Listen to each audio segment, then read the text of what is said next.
वचन दिले तू मला या मालिकेच्या आजच्या भागाचे अपडेट जाणून घेऊया आपल्या या व्हिडिओमध्ये। तर आपण आता इथे पाहतोय की ऊर्जाला मुलाकडचे विचारतात की तुझं काही म्हणणं आहे का फॉरेनला शिफ्ट होण्यावर। त्यावर ऊर्जा म्हणत असते, माफ करा पण मलासुद्धा माझ्या आईला सोडून जायचं नाही आहे, मलासुद्धा माझी आई माझ्या नजरेसमोर हवी आहे। त्याबरोबर आई ऊर्जाला नजरेने खुणावते की अगं ऊर्जा बाळा असं नको बोलूस।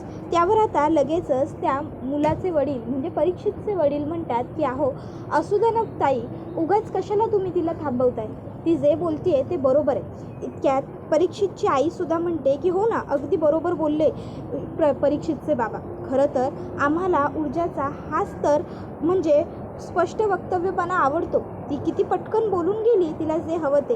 त्याबरोबर लगेचच आता परीक्षितची आई आणि परीक्षितचे बाबा म्हणतात, अगं ऊर्जा आम्ही बोलतानाच काय म्हणालो की आपली मुलं आपल्या नजरेसमोर असायला हवी असं वाटतं, बरोबर ना। मग या सगळ्यामध्ये आम्ही तुझ्या आईचा विचार केला नसेल असं वाटतं का तुला? अगं आम्ही तुझ्या आईचा सुद्धा विचार केलाच आहे की या सगळ्यामध्ये आपण जेव्हा फॉरेनला शिफ्ट होऊ तेव्हा आपण तुझ्या आईला सुद्धा आपल्याबरोबर घेऊन जाऊ ना। त्याबरोबर पूर्वा म्हणते, अहो मी कुठे। त्याबरोबर लगेचच आता परीक्षितची आई म्हणते, अहो पूर्वाताई मग काय हरकत आहे, तुम्ही सुद्धा आमच्याबरोबर तिकडेच येऊन राहायला। आणि तसंही तिथे जरी तुमच्या बचत गटाची कामं होत नसली तरीसुद्धा आपण तुमच्यासाठी एखादं काहीतरी वेगळं काम बघू की तुमचंसुद्धा तिकडे मन रमेल, काहीही काळजी करण्याची गोष्टच नाही उरणार, निवांत राहाल तुम्हीसुद्धा आमच्याबरोबर तिकडे। त्याबरोबर मग आता ऊर्जा हिला हे ऐकून बरं वाटतं। त्यानंतर मग आता पुढे लगेचच इकडे दुसऱ्या बाजूला शौर्य हा गाडी घेऊन चाललेला असतो। रस्त्यामध्ये तो ऊर्जाला फोनही करत असतो, तो म्हणत असतो, ऊर्जा यार काय चाललंय तुझं, का असं वागतेस तू, कळत नाही आहे का तुला तू काय करतेस ते, तू उचल ना फोन, उचल, तिकडे काय सुरू असेल काय नाही मला काहीही कळत नाही आहे। त्यात ही ऊर्जा माझा एकसुद्धा फोन घेत नाही आहे, काय घडत असेल तिकडे मला कसं कळेल। ऊर्जा फोन उचल। तर दुसऱ्या बाजूला आता आपण पाहतो की लगेचच पूर्वा म्हणू लागते, नाही म्हणजे आपण मला वाटतं खूपच पुढे जातो आहे, अजून आपल्यामध्ये काहीही बोलणी चालणी झालेली नाही आहे। त्याबरोबर आता लगेचच मुलाची आई म्हणते की आम्हाला फक्त तुमची एवढी गुणी मुलगी हवी आहे, बाकी काहीही नको। त्यानंतर मग परीक्षितला त्याची आई म्हणते की काय रे परीक्षित, तुला ऊर्जाला काही प्रश्न विचारायचे आहेत का? परीक्षित म्हणतो, नेहमी फक्त मुलांनीच का पहिले प्रश्न विचारायचे, मुलींनाही संधी मिळायला हवी। ऊर्जाला जर काही प्रश्न असतील तर ऊर्जा तू पहिले विचारू शकतेस। ऊर्जा म्हणते, नाही मला काहीही विचारायचं नाही आहे। त्यावर परीक्षित म्हणतो, मग मला तुला एक प्रश्न विचारायचा आहे। ऊर्जा म्हणते, विचार। परीक्षित हा तिला म्हणतो की मला एक गोष्ट कळली नाही ऊर्जा, तू माझ्याबरोबर लग्न करायला का तयार झालीस? त्यावर ऊर्जा म्हणते, मला तुझा प्रश्न कळालेला नाही आहे परीक्षित। त्यावर परीक्षित म्हणतो, ऊर्जा हे बघ, पहिले तर 2 कंडिशन असतात लग्न करताना। एक तर आपण एखाद्या माणसाला प्रश्न तेव्हाच विचारत नसतो जेव्हा आपल्याला त्याच्याबद्दल सगळं माहीत असतं, आणि दुसरी तर आपण त्याला काहीच प्रश्न विचारत नसतो कारण आपल्याला त्याच्यामध्ये काही इंटरेस्टच नसतो। आपल्या बाबतीत पहिली कंडिशन तर नाही आहे, मग तरीही तुला मला प्रश्न विचारायचे नाही आहेत, ज्याच्याबरोबर तुला तुझं पुढचं सगळं आयुष्य घालवायचं आहे त्याला तू काहीच विचारणार नाहीस। त्याबरोबर आता ऊर्जा गप्प असते। तर परीक्षितची आई म्हणते, अरे परीक्षित असं काय करतोस, आमच्यासमोर बोलायला कदाचित तिला ऑकवर्ड होत असेल म्हणून ती मला काही बोलायचं नाही आहे असं म्हटली असेल। तुम्ही एक काम करा ना दोघं, थोडा वेळ जरा बाहेरून राऊंड वगैरे मारून या, जरा गप्पा टप्पा होतील, जरा एकमेकांशी मन मोकळं कराल। मग परीक्षित आणि ऊर्जा हे दोघं जण आता बाहेर जायला निघत असतात। तर इकडे शौर्य हा तेवढ्यातच पोहोचतो आणि आता शौर्याला बघून ऊर्जाचा संताप होतो। ऊर्जा म्हणते, तू तू इकडे काय करतोयस, कशाला आलायस तू इकडे? त्याबरोबर शौर्य म्हणत असतो, ऊर्जा अगं काय सुरू आहे हे सगळं, काय करतेस काय तू हे? त्याबरोबर आता परीक्षितला किंवा त्याच्या घरच्यांना कळत नसतं की हा सर्व नेमका काय प्रकार घडतोय। परीक्षित हा ऊर्जाला विचारतो, ऊर्जा कोण आहे हा? त्याबरोबर आता लगेचच त्या ठिकाणी ऊर्जाची आई येते आणि ऊर्जाची आई ही शौर्यला म्हणत असते, कशाला आलायस तू इकडे, निघ आत्ताच्या आत्ता इकडनं. त्याबरोबर तो म्हणत असतो, काकू मी इकडनं तोवर जाणार नाही जोवर ऊर्जा हे सगळं काही थांबवत नाही. अहो काय सुरू आहे हे सगळं ऊर्जा, अगं काय का करतेस तू हे सगळं, नको करू हे सगळं प्लीज, थांबव हे सगळं प्लीज. त्याबरोबर ऊर्जा ही काहीच बोलत नसते. ती शौर्यला फक्त तू निघ इकडनं, मला तुझ्याशी काहीही बोलायचं नाही आहे एवढंच म्हणत असते. शौर्य म्हणत असतो, अगं पण ऊर्जा तुला हे सगळं करून काय मिळतंय, का उगाचच्या उगाच तू स्वतःलाही शिक्षा देतेस आणि मलाही. बाजूलो आणि मग तो परीक्षितच्या आईवडिलांकडे येतो आणि म्हणत असतो, काकू मी प्लीज तुम्हाला रिक्वेस्ट करतो, तुम्ही इकडनं निघून जा. तुम्ही इकडे तुमच्या मुलाचं लग्न ठरवायला आलाय ना, पण ऊर्जाचं लग्न तुमच्या मुलाबरोबर होऊ शकत नाही. प्लीज तुम्ही इकडनं या. त्याबरोबर आता त्या मुलाच्या आईवडिलांना काहीच कळत नसतं की हे सगळं काय घडतंय. परीक्षितला सुद्धा आता लगेचच येऊन शौर्य म्हणू लागतो की हे बघ परीक्षित भावा, माझं तुझ्याबरोबर काहीही वैर नाही आहे, काहीही नाही आहे, तरीही मी तुला सुद्धा सांगतो की प्लीज तू इकडनं जा. ऊर्जाबरोबर तुझं लग्न नाही होऊ शकत. ऊर्जा सांग ना त्या लोकांना तू इकडनं जायला, बोल ना काहीतरी ऊर्जा काहीच बोलत नाही. ती शौर्याला म्हणत असते, शौर्य मी तुला इकडनं निघ सांगितलेलं तुला कळत नाही आहे का, तू जा इकडनं, मला तुझ्याशी काहीही बोलायचं नाही आहे. शौर्य हा म्हणत असतो की नाही, जोवर ही लोक इकडनं जाणार नाहीत ना ऊर्जा, तोपर्यंत मी इकडनं कुठेही जाणार नाही आहे. तू या लोकांना पहिले इकडनं जायला सांग. ऊर्जा म्हणते, ती लोक कुठेही जाणार नाही आहेत शौर्य. त्याबरोबर मग आता लगेचच हा सर्व काय प्रकार आहे असा प्रश्न सगळ्यांनाच पडतो. मग आता शौर्य हा म्हणत असतो की ऊर्जा मी जाणार नाही आहे, तू यांनाच जायला सांग. त्याबरोबर मग आता लगेच पूर्वा बोलू लागते, तुझी आजी काल इकडे आली होती तुझ्या जीवाची भीक मागण्यासाठी, पण माझा अंदाज अगदी बरोबर निघाला. नाटक होतं ना ते सगळं, नाटक. आज आलास बरोबर इकडे तमाशे करायला, माझ्या मुलीच्या सुखाच्या आयुष्याची सुरुवात होतानाच तिला मध्ये त्रास द्यायला. हे बघ शौर्य, तू निघ इकडनं, आम्हाला तुझ्याबरोबर काहीही बोलायचं नाही आहे, निघ इकडनं. आणि आई आता शौर्यला हकलवत असते. त्याबरोबर ऊर्जा म्हणते, थांब आई, मला याच्याशी थोडं बोलायचं. आई म्हणते, ऊर्जा अगं. त्याबरोबर ऊर्जा म्हणते, आई मला बोलायचं फक्त 2 मिनटं. त्याबरोबर मग आता ऊर्जा शौर्याच्या हाताला धरते आणि हाताला खेचत ती शौर्याला किचनमध्ये घेऊन येते आणि किचनमध्ये आणून ऊर्जा म्हणत असते, काय चाललंय तुझं, काय तमाशे लावलेस तू हे माझ्या घरी येऊन. शौर्य म्हणतो, मी तमाशे करतोय. ऊर्जा अगं तुझं काय चाललंय, तू हे सगळं कशासाठी करतेस, काय मिळतंय तुला हे सगळं करून, नको करूस हे सगळं प्लीज, थांबव ऊर्जा थांबव. त्याबरोबर ऊर्जा म्हणत असते की मी का थांबू, मला माझ्या आयुष्याची वेगळी नवीन सुरुवात करायची आहे, सुखाने आयुष्य जगायचं आहे, त्यासाठी मी काही करू नये का. आणि तू का आलास इकडे, अरे ती लोक त्यांच्या मुलाचं लग्न ठरवायला आली आहे तिकडे माझ्याबरोबर, आणि इकडे येऊन तू हे असे तमाशे केलेस, काय वाटलं असेल त्या लोकांना, विचार केलास नाही. माझ्या आईला काय वाटेल त्याचा विचार केलास नाही. फक्त तुला काय वाटतं याच गोष्टींचा विचार करतोस ना, कारण इतर कोणाचा विचार करणं तर तुला कधी जमतच नाही. शौर्य म्हणतो, हो ऊर्जा, नाही जमत मला इतर लोकांचा विचार करणं, तुझं सुख हा सुद्धा माझा स्वार्थ आहे आणि तुलाही हे चांगलं माहिती आहे आणि मलाही की माझ्याशिवाय तू सुखी नाही राहू शकत. ऊर्जा अगं का उगाचच्या उगाच या सगळ्यात तू स्वतःला शिक्षा करून घेतेस, तुलाही चांगलं माहिती आहे तुझं माझ्यावर खूप प्रेम आहे आणि मलाही माहिती आहे की तुझं माझ्यावर प्रेम आहे, मग तरीही तुला हे सगळं का करायचं आहे ऊर्जा, का कळत नाही आहे तुला, नको करूस हे सगळं करून तुला काय मिळणार आहे. ऊर्जा म्हणते, शौर्य मला तुझं काही ऐकायचं नाही आहे, तू आत्ताच्या आत्ता निघ इकडनं बास.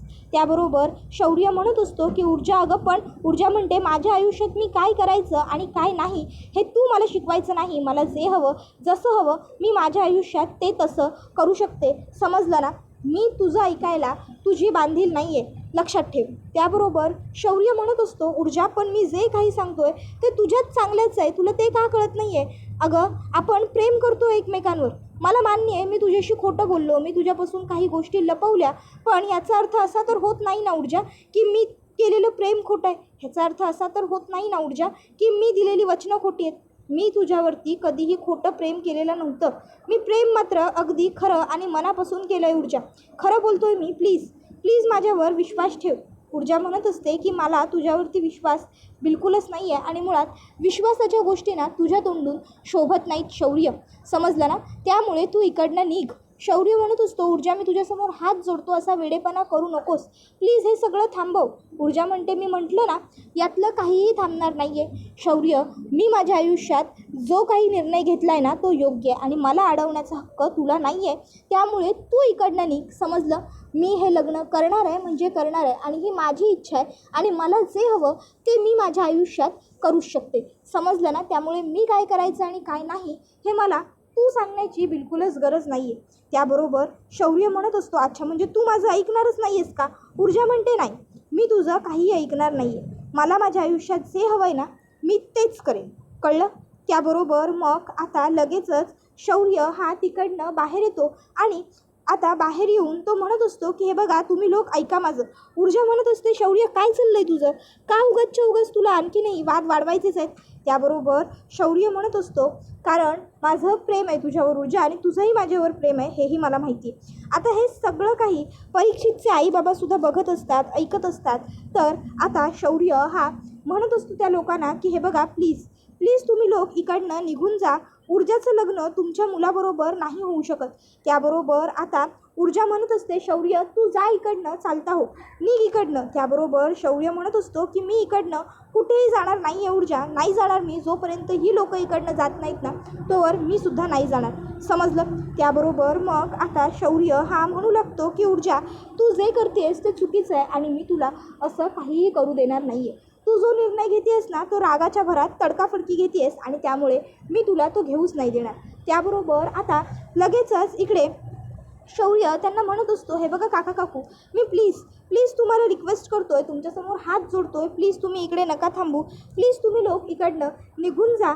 मला ऊर्जाबरोबर तुम्हाला जाऊ दे, मला नाही सांगता येते, पण प्लीज तुम्ही इकडनं निघून जा. काका काकू प्लीज, तुम्ही तुमच्या मुलाचं लग्न ऊर्जाबरोबर नाही लावून देऊ शकत. ऊर्जाचं आणि तुमच्या मुलाचं लग्न नाही होऊ शकत. हे बघ भावा, प्लीज मी तुझ्यासमोरही हात जोडतोय, पण प्लीज तू इकडनं निघून जा. तुझं आणि ऊर्जाचं लग्न नाही होऊ शकत, प्लीज समजून घे, प्लीज. त्याबरोबर मग आता परीक्षितचे आई वडील म्हणतात की आपण निघालेलंच परवडलं, आपण निघूया. काय तमाशा आहे हा सगळा? त्याबरोबर मग आता ती लोक जात असतात. पूर्वा त्या लोकांना म्हणत असते, हे बघा असं नका करू, प्लीज तुम्ही लोक थांबा, ऐका माझं. त्याबरोबर आता लगेचच इकडे ती लोक म्हणतात की नाही आम्हाला थांबायचंच नाही आहे. हे असं असेल तर मग लग्न तरी कसं होईल? त्याबरोबर पूर्वा म्हणत असते की नाही प्लीज, हे बघा या सर्व गोष्टींवरती तुम्ही लक्ष देऊ नका. अहो या मुलाच्या बोलण्यावरती तर तुम्ही मुळात विश्वासच ठेवू नका, प्लीज ऐका माझं. त्याबरोबर परीक्षितची आई म्हणत असते की ते काहीही असलं तरी हा सगळा आमचा अपमान आहे. जर आम्हाला मुलगी द्यायचीच नव्हती तर आम्हाला बोलवलं कशाला, आमचं असं केलं कशाला, असे परीक्षितचे बाबासुद्धा म्हणू लागतात. पूर्वा म्हणत असते, प्लीज तुम्ही ऐका. त्याबरोबर लगेचच परीक्षितची आई म्हणते, नाही आता काही ऐकण्यासारखं बघण्यासारखं शिल्लक राहिलेलंच नाही आहे. उगाचच्या उगाच आपण इथे थांबायलाच नको आणि अशा वातावरणात तर लग्नाची बोलणी करायलाच नको. परीक्षित चल रे. त्याबरोबर मग आता पुढे परीक्षितची आई म्हणू लागते की जर हे असं होतं तर तुम्ही एकदा तुमच्या मुलीबरोबर आधीच बोलून घ्यायला हवं होतं पूर्वाताई. तुम्ही तुमच्या मुलीशी न बोलता कदाचित आम्हाला बोलावलं आहे आणि खूप मोठी चूक केलेली आहे. तुम्ही तुमच्या मुलीला एकदा विचारायला हवं होतं आम्हाला बोलवण्याआधी. त्याबरोबर लगेचच आता पूर्वा म्हणत असते की नाही तसं नाही आहे, मी माझ्या मुलीला न बोलवता न सांगता काहीही केलेलं नाही आहे. त्याबरोबर आता लगेचच इकडे परीक्षितचे बाबा म्हणतात, कळतं आहे आम्हाला तुम्ही तुमच्या मुलीला किती विश्वासात घेतलं होतं ते, राहू दे परीक्षित चल रे. त्याबरोबर मग आता लगेच तिकडे ऊर्जा येते आणि ऊर्जा म्हणत असते की नाही तुमचा गैरसमज होतोय, माझ्या आईने मला न सांगता काहीही केलेलं नाही आहे, ह्या सगळ्यामध्ये माझ्या आईची काहीच चूक नाही आहे. त्याबरोबर ती लोक म्हणतात, दिसतंय ना तुमच्या आईची चूक नसेलही, पण तरीही हा मुलगा इकडनं जात का नाही आहे मग? त्यावर मग मात्र आता लगेचच परीक्षितचे आई बाबा तिकडनं जातात. परीक्षित जाता जाता ऊर्जाला म्हणतो, ऊर्जा तू मला काहीही प्रश्न न विचारण्याचं कारण कदाचित हेच होतं. असो काही हरकत नाही, पण एक गोष्ट तुला जाता जाता सांगून जातो, मला हे सगळं माहीत नव्हतं. जर मला माहीत असतं तर मी आईबाबांच्या कधी मागेच लागलो नसतो आणि मी आईबाबांबरोबर इथे आलोसुद्धा नसतो. पण कोणाला तरी प्रूफ करायचं म्हणून, कोणाला तरी दाखवायचं म्हणून लग्न करू नकोस, कारण त्याने तू तुझंही आयुष्य खराब करशील आणि आणखीन कोणाचं तरी. येतो मी. एवढं बोलून तो तिकडनं निघून जातो. त्याबरोबर दुसऱ्या बाजूला आता इकडे पद्मा ही पोलिसांना भेटायला आलेली असते आणि आता ती इन्स्पेक्टर साहेबांना सांगत असते की अहो तो हर्षवर्धन जहागीरदार त्यांनी काहीही कबूल केलेलं नाही आहे इन्स्पेक्टर साहेब. इन्स्पेक्टर म्हणत असतात की त्याला आपला प्लॅन आधीच कळलेला असणार. अहो तो हर्षवर्धन जहागीरदार आहे, तो काही आजकाल वकील झालेला नाही आहे, त्याला बरोबर सर्व गोष्टींची आयडिया असणार. म्हणून बरोबर जाणून बुजून मुद्दाम त्यांनी काहीही कबूल केलेलं नाही आहे. पण असू दे, त्याने काहीही केलं ना तरीही आपण सुद्धा आता माघार घ्यायची नाही. आपण सुद्धा आता त्या हर्षवर्धन जहागीरदारला चांगलं अडकवायचं, चांगलं फसवायचं. आपण काहीही करू पण त्या हर्षवर्धन जहागीरदारला अडकवूच, असं आता इन्स्पेक्टर साहेब सुद्धा म्हणत असतात. तर आता इकडे इन्स्पेक्टरना लगेचच पद्मा विचारते की त्या गमरेबद्दल काही समजलं का साहेब. त्याबरोबर इन्स्पेक्टर म्हणतात गमरे. त्याबरोबर लगेचच आता इकडे पद्मा म्हणते हो अहो तो गमरे ज्याने ऊर्जाताईच्या अकाउंटमध्ये पैसे गोळा केले होते. त्याबरोबर लगेचच इन्स्पेक्टर म्हणतात हां गमरे. नाही अजून तरी त्या गमरेबद्दल सुद्धा काहीही माहिती आपल्याला मिळालेली नाही आहे. त्या लोकांनी बरोबर त्या गमरेला कुठंतरी गायब केला असेल. पण काळजी करू नका तुम्ही, आपल्याला नक्की सापडेल तो गमरे. त्याबरोबर लगेचच पुढे इन्स्पेक्टर साहेब म्हणतात पण पद्माताई मानलं तुमच्या सोर्सला. अहो काय सोर्स आहेत तुमचे, काय माहिती दिली होती, अगदी बरोबर माहिती. त्याबरोबर ऊर्जा म्हणते अहो कसले माझे साहेब सोर्स, मला तर शौर्यदादांनी येऊन ते सगळं सांगितलं होतं. त्याबरोबर आता लगेचच इकडे इन्स्पेक्टर साहेब म्हणतात शौर्य म्हणजे तोच मुलगा ना जो कोर्टात साक्ष द्यायला येणार होता. त्याबरोबर पद्मा म्हणते हो साहेब तोच. त्याबरोबर मग इन्स्पेक्टर म्हणतात पण त्याला तरी कसं माहीत हे सगळं. त्याबरोबर पद्मा सांगते अहो ते तर हर्षवर्धन जहागीरदारांचे मुलगा आहेत, त्यामुळेच तर त्यांना हे सगळं माहीत मिळालं. त्याबरोबर दुसऱ्या बाजूला शौर्य ऊर्जाला म्हणत असतो ऊर्जा जर तुला हा सगळा तमाशा करायचा होता तर मग तू मला फोन करून का बोलवून घेतलंस, का सांगितलंस तू मला. त्याबरोबर पद्मा म्हणत असते मी तुला फोन केला होता त्याचं कारण. त्यावर पद्माला पूर्वा विचारते ऊर्जाला की काय गं का बोलावलं होतंस तू ऊर्जाला. त्यावर मग ऊर्जा म्हणते सांगते. याला वाटलं असेल मी याचा हातात घेऊन याला शौर्य माझं चुकलं, माझं तुझ्यावर प्रेम आहे हे सांगायला इथे बोलावलं असेल, पण तसं नाही आई. मी याला काय सांगायला बोलावलं होतं ते सांगते. आणि मग लगेचच आता ऊर्जा कपाटाच्या दिशेने चालत जाते. कपाटातनं आता ती 27,800 रुपये काढून आणते आणि ते पैसे शौर्याच्या हातांवर ठेवत म्हणते हे घे, याच्यासाठी बोलावलं होतं मी तुला. त्याबरोबर शौर्य म्हणतो ऊर्जा काय आहे हे. त्यावर ऊर्जा म्हणते 27,800 रुपये आहेत हे शौर्य म्हणतो 27,800 रुपये कशासाठी आणि कसले. त्यावर ऊर्जा म्हणत असते माझ्या बाबांची 15,000 रुपयांची स्कूटी परत घेतल्याबद्दल. त्याची रिपेरिंगचे 750 रुपये मी तुला आधीच दिले होते. त्यानंतर दवाखान्याचा आणि मेडिकलचा खर्च सगळे टोटल करून 27,800 रुपये मी तुझे सगळे पैसे परत केलेले आहेत शौर्य.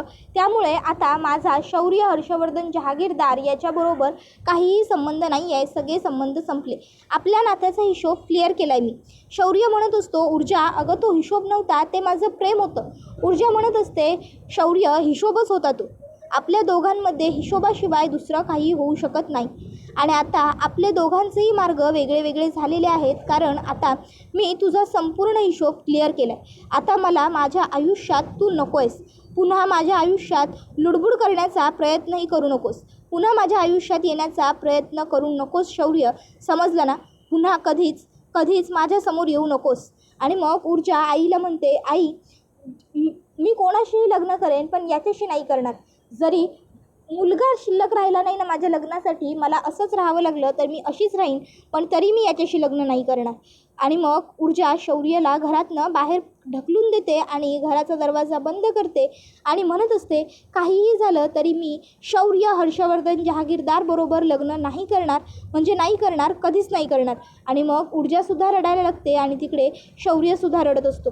त्यानंतर आता ज्या माणसाने ऊर्जावर हल्ला केलेला असतो इन्स्पेक्टर साहेबांनी, त्या माणसाला पकडून आणलेला असतो. आणि मग आता लगेचच तो ऊर्जाला म्हणतो मॅडम ओळख पटवा. त्यावर ऊर्जा म्हणते हो साहेब हाच तो माणूस आहे.